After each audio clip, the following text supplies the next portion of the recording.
Good morning, Angelo Antonio Ellerbee. Welcome to WAOK.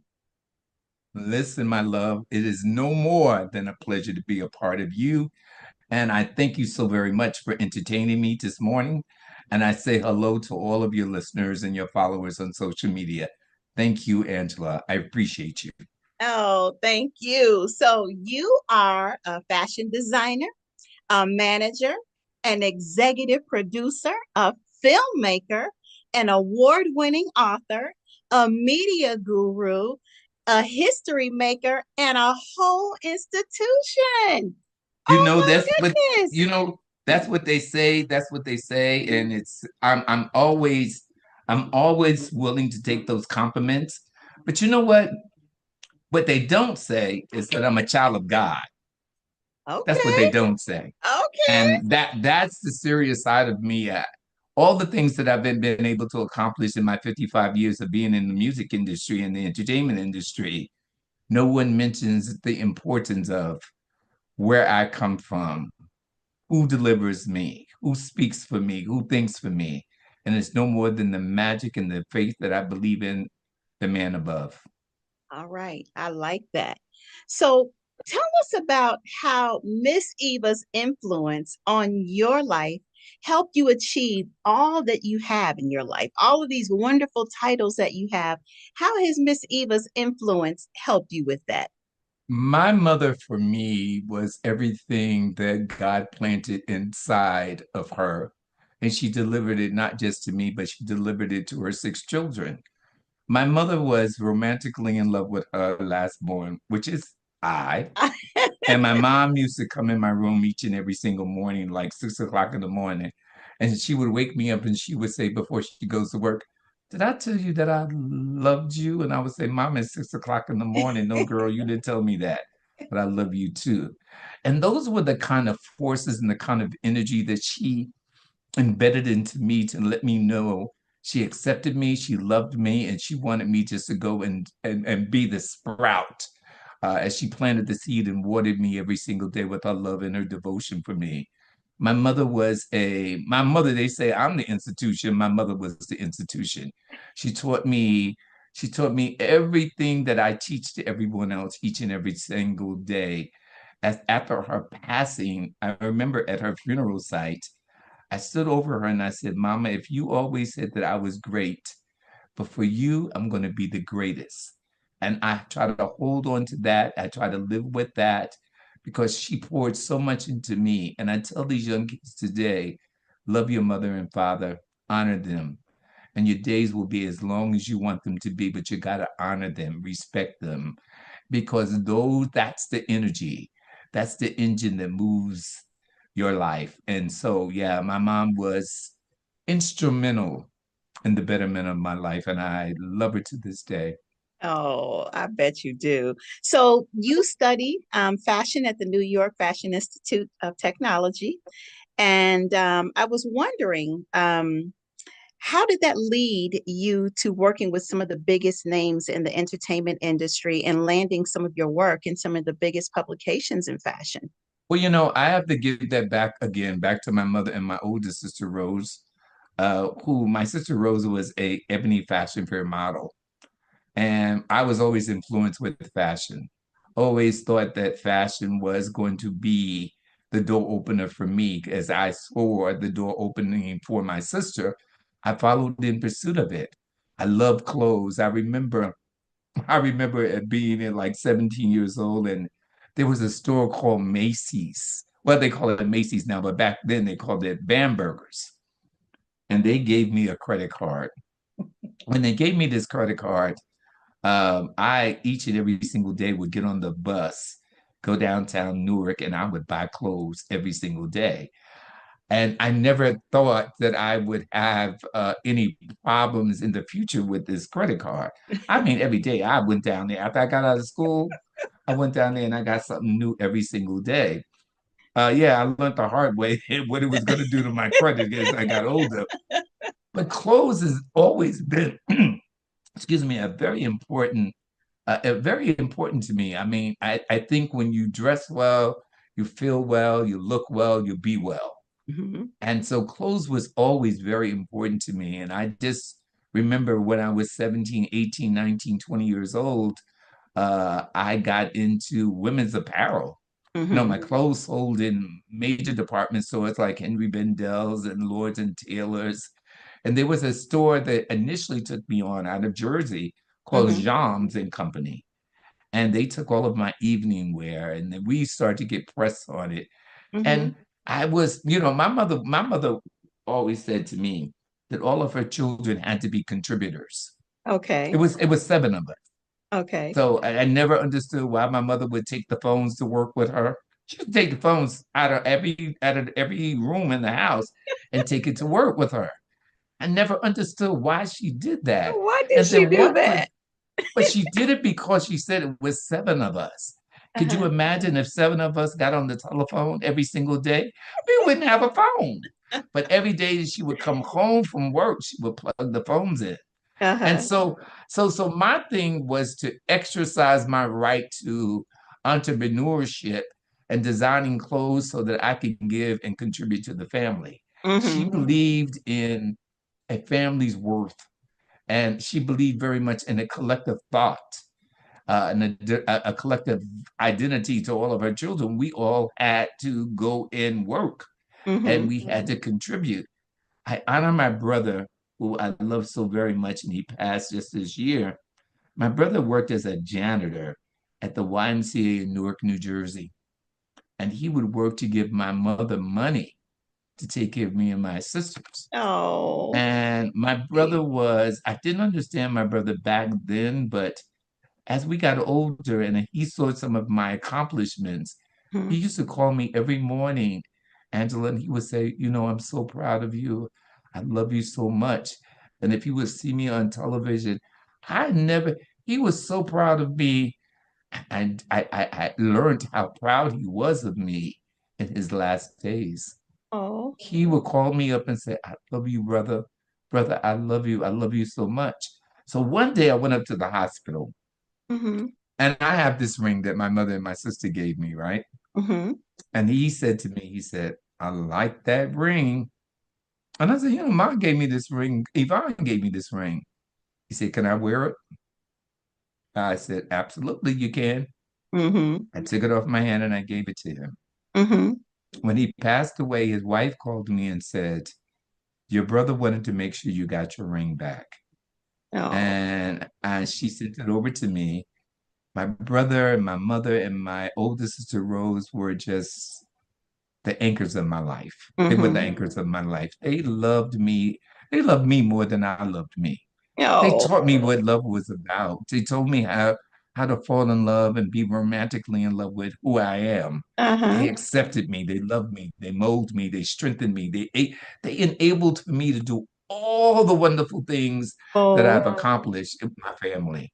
And I tell these young kids today, your family is everything to you. Mhm. Cherish them, love them, understand them. They don't dislike you. They just want the best for you.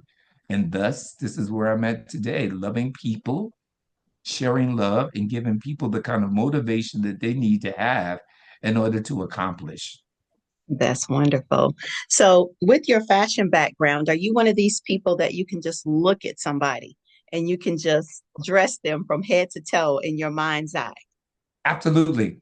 It's so funny. I'm working on a storyboard for a client. And so one of my creative assistants, Ryan Sinclair, and I are on a Zoom. Hmm. And I gave him a picture of what the lady looks like and her husband. And he says, well, how are you going to come up with what they look like? What you want them to look like? Hmm. He said, go to Yves Saint Laurent. Let's look at Yves Saint Laurent's line. Let's look at this. Let's look at the picture of the individual, and let me just imagine what I want to see her in. Uh-huh. And we pulled it all together. It's the same. When you have a vision, you have a vision. Yeah. When you're really about fashion and you understand fashion, and sometimes, excuse me, you have to really educate your clients. Hmm. And a lot of times they don't understand what you're doing, but when they see themselves in it and they see the makeup, they see the hair, they see all of the, and then they go, Oh, I got it now, Angela. So Ah. yeah, I can envision what a look and a style should be like. Ah, okay. I guess Yeah, it's like kind of for me. I'm a writer, yes, by profession, so or by nature. I think I just was born like this. I just have always been writing since I was a kid, and I can write a story in my head and yes, remember it and put it on paper, but I can, exactly. like I told Lisa, I was like, well, it's okay. I can still write the story. I got it in my head. And she Mm-mm, was like, no. no, you can do it over. You can do it over. I said, I promise you, I can write the story. She was like, no, let me talk to him for you. So it worked out perfectly. It worked I out you, perfectly. and you know what? You could be a model as well, as beautiful as you are. And Oh, it takes, you know what? There is a look and there's a stylization of an individual, but there's also the innocence of a soul that can be brought out. You're a very, very wonderful, beautiful lady, oh, and you should thank share your you. beauty with so many. You should share your Oh, beauty. thank you. You have made my day. Thank you so much. Those are such kind words. Lisa told me that you and I have something quite remarkable in common with each other. Tell me what it is, namesake. Yes, she told me that you are in the Library of Congress. I am, you know what I'm telling you. Angela, the things that God has blessed me with has been unbelievable. Oh, The history makers, this wonderful lady by the name of Julianne M. Richardson, has this organization called the History Makers. uh-huh. And as I am a publicist, Miss Richardson has come my way to interview all of my clients, the Dionne Warwicks, the Mother Moores, and blah, blah, blah, blah. And so she called me one day. She said, Angelo, I'm going to be in the New Jersey area and we would like to interview you. And I go, me? She said, yeah, I want to put you in the Library of Congress. I You're said, like, what what? are you talking about? So she came and she did. I remember me and Miss Warwick was on the phone and I said, Miss Warwick, she said, so you're getting everything that you give to me, right? That lady must have interviewed me for 4.5 hours nonstop. And I Wow. was like, and just recently she sent me the film and the box and the whole other bit. So yes, to answer your question, I am. That is I was awesome. also voted by, I also went to the White House and I met with President Joe Biden as he gave me Oh, the humanitarian award this year. I was okay. also receiving my honorary doctor's degree from Rutgers University. Okay, doctor. It goes on and on and I on, and see. so nobody can tell me nothing about God. Ah, I see. That is awesome. Well, I too went to the White House last year, and my radio career was archived in the Library of Congress as one of the Wonderful, distinguished 30 of Black wonderful. women in radio. God bless. Bravo, bravo, Yes. bravo, bravo to you. You know what? When you see, sometimes you just believe. I used to sit back and believe. Angela, are you unsung? Do people know you? And I mean, 2 years ago, I was like, I don't think so. Anyway, God will open up a door and a passage to you, which allows you to have an appreciation and a respect for what you have done. And today is a whole different story. It's a different story. I mean, God is amazing. And I tell people, I said, if you don't know him, what you should do is wake up in the morning and introduce yourself to God. And you need to join the journey with him. Yes. Ask him if you can join the journey. And then wake up in the Yes. morning and say, you know what? Because I wake up every morning and I said, thank you, Jesus. Because Uh-huh. you know what, Angela, we don't have to be. We don't Exactly. have to be, Angela. A We don't have lot to of people be. are not here, are Angela, not and here. if they are, they're sitting up in the hospital. They're Know sitting up, it. you know what? So I'm saying, and I'm not going on no religious hunt here. I'm just telling you what works for me. Yes. He works for me. Okay, so I wrote this book. Before I Hmm. let you go, Okay. the book is really, it ain't about me. I'll give you a template of my life growing up in the city of Newark with a single mother and blah, blah, blah, blah. And I do spotlight the Mary J. Blige's, the Alicia Keys, the Dionne Warwicks in that book, and the Michael Jackson. That's only for people to buy that book. Uh-huh. The key thing is that I'm speaking to the HIV positive victims, the Mm-hmm. homeless and the shut out victims, Mm-hmm. the incarcerated victims. I go Yes. through that whole, that's what the book is about. God gives us all chances. Yes. We will shut the door on these people because we believe they're not citizens and they've done some wrong. But don't we all get up on Sunday morning going to the church? Why we go to church? Because we all sinners trying to Mm-hmm. get right by the Father, the Son, and the Holy Ghost. So we Yes. got to give Yes. everybody a chance to get Yes. their life in order. Get Yes. your life in order. Don't shut the door on somebody. I have this guy that drives me and he's Hispanic. Mm-hmm. And so I was coming out of the bank and I had got a bunch of singles, but I don't know what the reason was that I got them. So we're riding down 9th Avenue and 42nd Street. And I saw these three brothers. One brother was in a box, one brother was sitting on the can, and one brother was digging in the garbage cans. Mm-hmm. So I asked my driver to pull over. Mm-hmm. And he pulled over and I said to the guys, "Hey man, yo, come here for a minute." He came and I gave him $10. I gave the other Mm-hmm. one $10. I gave the other one $10. And Mm-hmm. my driver, who doesn't speak clear English, Mm-hmm. said to me, "Why are you doing that? They're only going to go by." I said, "That ain't my business. And then neither Mm-hmm. is yours. Mm-hmm. It's the business of the Lord." Because that could be me. I could be Yes. sitting out there in that garbage can, digging in the Yeah. garbage can. Could have been my father, could have been my brother. What we got to stop doing is judging people. Yes. Yes. We got to give everybody a chance to correct life. Don't half of those people that are sitting there eating out of garbage, they're lawyers, they're doctors, Mm-hmm. but they just had some kind of Something whatever in their happened. life. Yes. And Yes. so if you can bring them back with humanity, if you can bring them back with love, if you can bring, where was $10, $30 I gave out? Mm-hmm. I give that out, child. I give that out for a shoe shine. Mm-hmm. Do you That's understand what I'm nothing. saying? I So hear you. the book is really about telling people that God loves you and that God will give you a chance. If you give yourself a chance, the Lord will give you a chance. And Angela, I'm nobody's born again Christian. I'm Mm-hmm. just telling you what Yeah. he has done for me. Listen, people say to me, "Oh, Angela, you're so successful." I said, "You know what? I don't know what success is. I have had two bankruptcies. Mm-hmm. Bankruptcies. Mm-hmm. I remember calling my mother once, and I said, "Hey, mom, what you doing?" Da, da, da. She said, "I'm in the kitchen cooking." I said, "Okay." I said, "I want to talk to you about something." I said, Mm-hmm. "I have to file bankruptcy." She said, "What?" I said, "I lost my Mm-hmm. money because I invested $2.5 million in a film that I was working on." Okay. And so she said, "Well, I'm in here cooking my greens. Mm-hmm. So whatever you got to tell me real quick, because my greens ain't gonna burn up that Sunday's dinner, right?" So I told her about it. She said, "So where did you start this business at? Didn't you start this business in the basement of this house?" I said, "Yes." She said, "Pack that stuff up in that office, put it in a box, and go find you another place. And I don't want to hear this mess no more. You know better than that. I didn't raise no failures. I Mm-hmm. raised successful people." And she said, "Click up." And she hung up. Uh-oh. But that was the biggest maturity pill I ever had. Because this was my mother, who I knew Yeah. loved me.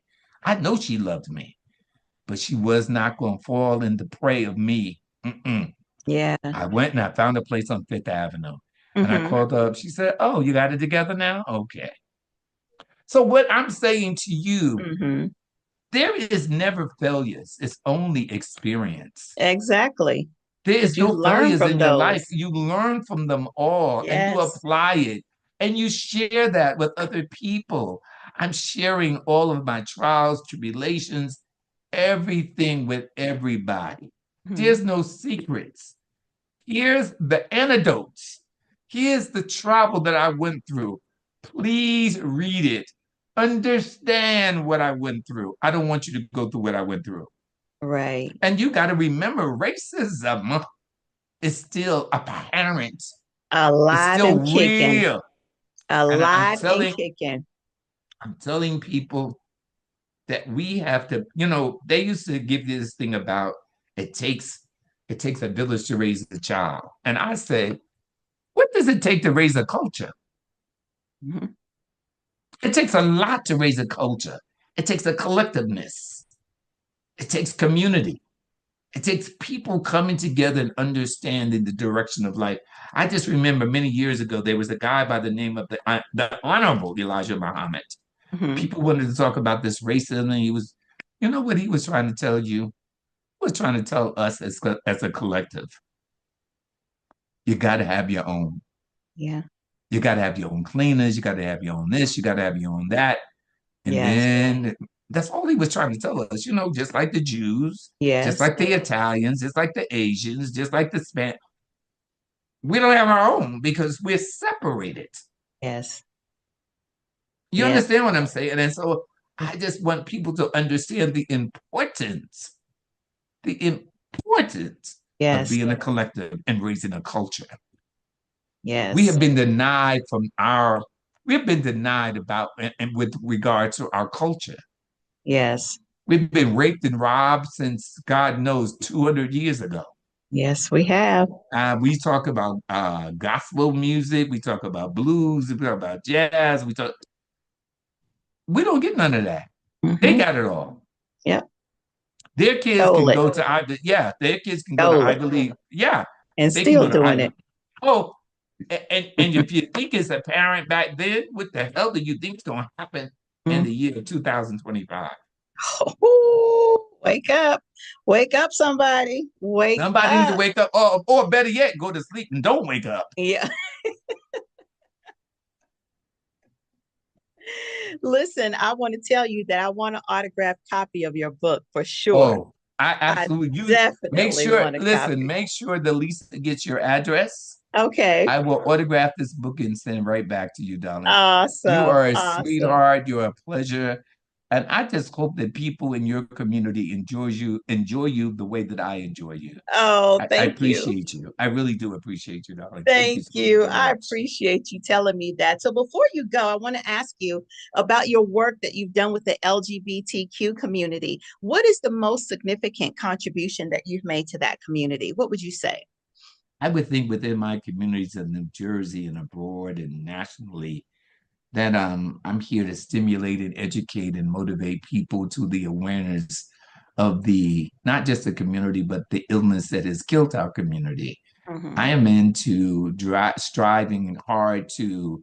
There's an organization because on my book, before I let you go, I'm not making any money from this book. I'm donating all the money to the organization called WOW, and it's in Newark, New Jersey. Okay. Every single dime that is brought on this book, I give it to them Okay. because I know what it's like growing up and having people to misunderstand your lifestyle. Hmm. And particularly when you talk about mothers and fathers who don't understand and they throw their children out of the house. And the only thing that these kids have to fend from is selling their bodies. I'm saying, oh, no, no, no, no, no. Hmm. So we established the Angelo Ellerbee Scholarship Fund within the WOW organization that would give these young people the opportunities to have housing for 5 months. 5 months, they would be able to. We would teach them and gear them to a career goal. They would get 3 to 4 meals a day. You got 5 months to get it together, and Wow. we pay for all of that. That is awesome. That's That all is what this book is so about. generous. That is really nice. But you know That's what? It's wonderful. about, Angela, it's about give back. Listen, we ain't taking nothing with us. When we laying down there in that box, Yeah. ain't nothing you There'll taking be with nothing you. in there with you. Ain't nothing in there with you. So I've just learned the importance based on from my mother's givings. You got to give it back. Yes. Yes. There's so many young people out here today that is destroying their lives because they don't understand their lives. Hmm. And sometimes you have to take the time to open up the window and let them breathe fresh air to understand that there are people that really do care for them and Yes. care about them and want them to the next level of their life. It's Yes. so important for me to get my young people to understand you got to be in love with you. Hmm. I want you to love yourself Because if you love yourself, then you can truly love somebody else. Yes. And then you can share love. But Right. if you ain't loving yourself and you are in a cloud of not being accepted, being rejected, no, I'm about telling people the important. I love me some Angelo Ellerbee. I fell in love I with know me. you I do. felt, and it's not ego. It's just Yeah. real. It's real for me because I think when I've learned the importance of loving me, wow, I love my mother a little bit more. I love my sisters a little more. I understand negativity better more now than I ever have Mm-hmm. because I've learned to love those people who don't understand me. Yes, yes, yes. And it makes sense because if you don't love you, how can you love somebody else? That's You exactly. can't love anybody else if you don't love yourself. And if you don't love yourself, then you allow people to just treat you any old kind of way Yes. because That you ain't don't love happening here. yourself. That ain't No. happening. Angela, let me tell Uh-uh. you. I worked all my life for people to call me Mr. Ellerbee. And Mm-hmm. I live in I live in this building. And I live in this building. It's a doorman building in the hood of it. So Mm-hmm. this guy says, he says, Angelo.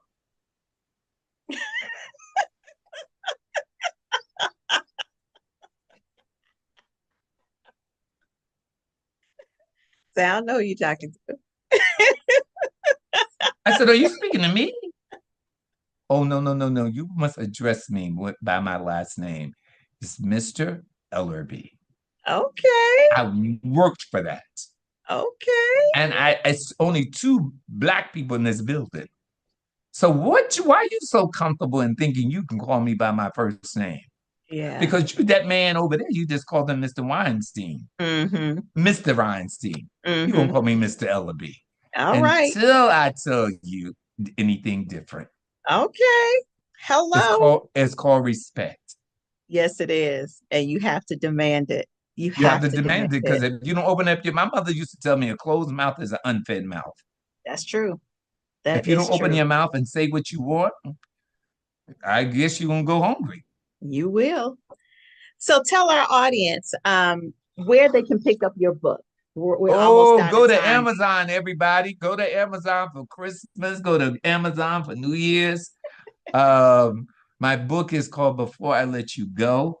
And the book is really, I think it's so compelling and it's such a tool of education and advice and counsel. And I think it's really good for everybody. It's not a demographic. I think it's good for everybody. My social media handles is double exposure. That's dxxnyc.com. That's from that's from Facebook to Instagram to LinkedIn to X. I really, really, really want to thank all the people that have been so supportive to this book. Yes, I would love, yeah, I'm an Amazon bestseller, but I'm fighting to be a New York Times bestseller. Awesome. And talking to you and knowing that your followers will follow you, I think we will get there. Yes, absolutely. Well, thank I'm you a so believer. much for joining me again this morning, Angelo. It's been an absolute honor and privilege to talk to you this morning, and I'll be looking for my book in the mail. I tell you what, you call Miss Lisa up and tell Miss Lisa, Angelo said, and give me your address, and I will get this book to you ASAP. Sounds like a Angela, plan. please, please keep doing what you're doing. Your smile is everything. Your warmth and your joy that you present to me and have presented to your audiences. Keep doing what you're doing. Your smile Thank is you. infectious, and I Thank you. really appreciate your time. I thank you very, very much. Thank you. I thank you too. Thank you so much for joining us on WAOK this morning. Thank you.